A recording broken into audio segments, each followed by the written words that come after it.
송 기자, 어떤 사건에 대한 재판입니까? 네, 20대 여성이 불륜을 하다가 걸리니까 남성에 대해서 성폭행을 당했다라고 고소하는 일이 있었습니다. 허위 고소였기 때문에 무고 혐의로 결국 재판에 넘겨졌는데요. 이 여성은 직장 동료로 알게 된 남성과 2017년부터 불륜을 해왔습니다. 그러다 이 사실을 이 남성이 부인이 알게 돼서 손해배상 소송까지 당하게 되는데요. 소송을 당하니까 이 20대 여성은 2018년 3월에 남성에게 사실은 성폭행을 당한 거라면서 남성을 고소했습니다. 아, 그러니까 교제하던 남성을 갑자기 태도가 돌변해서 내가 성폭행을 당했다, 고소를 했네요. 네, 맞습니다. 사실 이 여성 사귀던 남성과 관계에서 성폭행을 당했다라고 이제 그 남성을 이제 고소를 했는데요. 2018년 3월에 이 남성은 무혐의 처분을 받았습니다. 사실 여성이 불륜 사실을 은폐하기 위해서 남성에게 성폭행 당했다고 남성에게 자기 남편에게 허위 신고를 했는 것이죠. 자, 그런데 이 20대 여성은 나 진짜 성폭행 당한 거 맞다, 이렇게 또 계속 주장을 했네요. 그러니까 이 여성의 이제 주장은 이렇습니다. 그러니까 누가 봐도 성폭행이 아니라 연인 관계였던 걸로 보이는 증거들이 많이 있는 상황이죠. 그런데 이 여성은 이렇게 얘기합니다. 아, 그거요. 제가 원래 그 문재인 정부 초기에 공공부문 일자리 정규직 전환하는 과정에서 예. 저도 비정규직인데 정규직으로 전환하는데 이 남성 여자가 상사기 때문에 본인이 그 피해 사실을 알리거나 적극적으로 대응하기 어려웠다.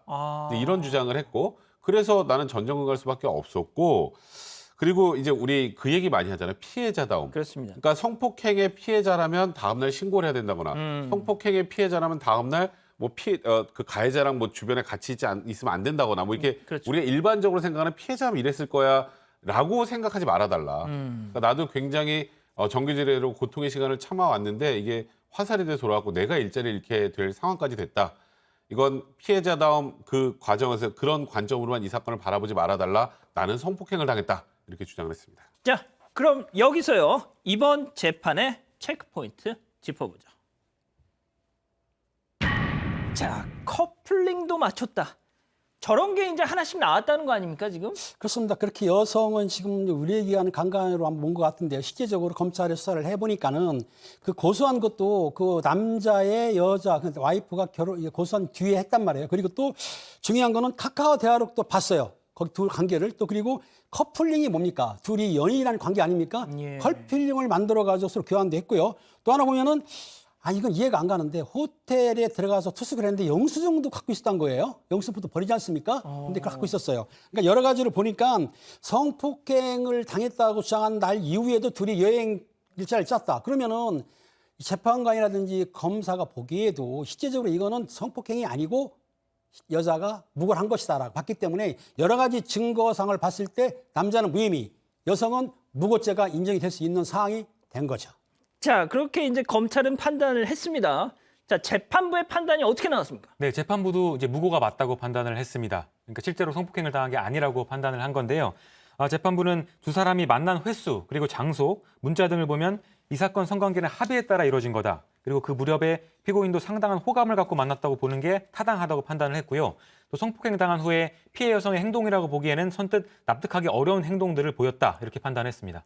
자, 아까 백 변호사님 피해자다움 뭐 그런 거 이제 말씀을 해주셨는데 어떻게 보면 이번 사건에서만큼은, 이번 재판에서만큼은 재판부도 그건 좀 아닌 것 같아라고 판단을 한 거네요. 그러니까 최근에 이 소위 말하는 성범죄와 관련된 사건에서 법원에서 절대 예전처럼 판단하지 않습니다. 예전에는 이 성범죄 피해자라면 이런 행동을 할 수 없다.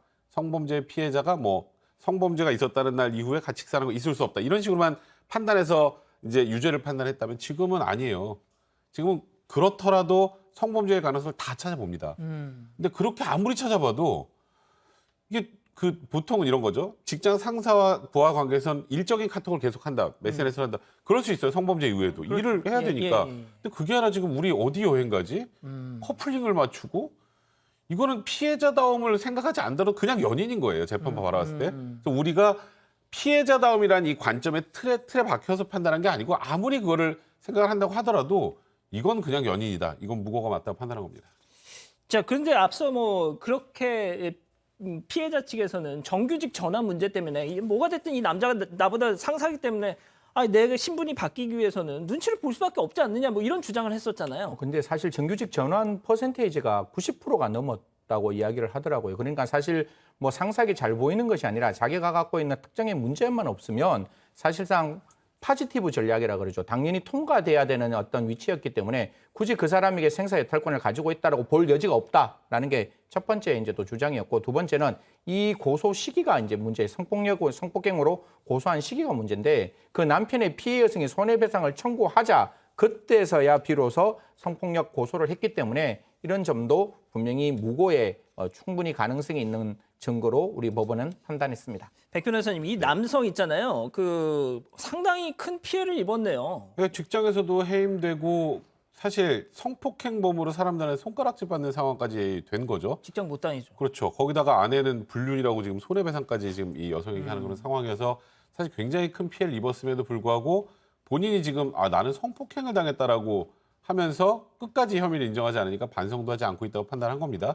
사실 무고죄는 굉장히 중하게 처벌해야 할 범죄라고 저는 개인적으로 생각해요. 이거는 본인보다 무고를 당한 사람의 인생을 완전히 망가뜨려 버릴 수도 있기 때문에. 변호사님, 그런데 네. 지금 많은 분들이 또 얘기하시는 게 네. 집행유예다. 그러니까 저는 사실 이 판결에서 판결을 이끌어가는 과정, 유죄 판단하는 과정에 대해서는 당연히 맞다고 판단을 하는데 형은 사실 저는 이거는 좀 납득이 좀 안 갑니다. 그러니까 끝까지 피해자가 이렇게 반성을 안 한다고 그럼요. 하면 이런 사실 이제 과거에 무고 관련해서는 실형 선고한 사유도 꽤 많이 있었는데 일단 지금 뭐 나와 있는 판결문의 판결의 이유나 이런 것들 아마도 이제 뭐 초범이나 과거 전과가 없거나 이런 부분들을 주요한 그 양형 이유로 삼았을 맞겠죠. 텐데 예. 그럼에도 불구하고 지금 이 남성이 입었을 피해, 그 남성의 가족이 입었을 피해까지 고려를 한다면 징역 6개월의 집행유예 1년이 형량으로 적정한가 이에 대해서 저는 개인적으로 조금 의구심을 표합니다. 딱 한마디만 말씀드리면 제가 사건 받는 강제추행 사건이에요. 이게 어떤 클럽에서 남성이 여성 위로 넘어져서